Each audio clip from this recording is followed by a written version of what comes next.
Hi hello welcome back to my channel Sakhi vlogs. ఇక్కడ చూడండి, ఇంకా జాడీలు చూపిస్తాను ఎంత క్యూట్గా ఉన్నాయో.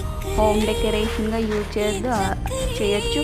అలాగే పికిల్స్ పెట్టుకోవడానికి చాలా బాగున్నాయి కదా. నార్మల్గా సాల్ట్ పికిల్స్ అలా పెట్టుకొని డైనింగ్ టేబుల్ మీద పెట్టచ్చు కదా, బాగున్నాయి కదా. చూసి ఎంజాయ్ చేయండి.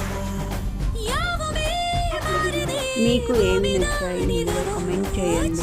చాలా బాగున్నాయి కదా, రకరకాలు ఉన్నాయి, కలర్ఫుల్గా ఉన్నాయి. మీకు ఏది నచ్చిందో కమెంట్ చేయండి.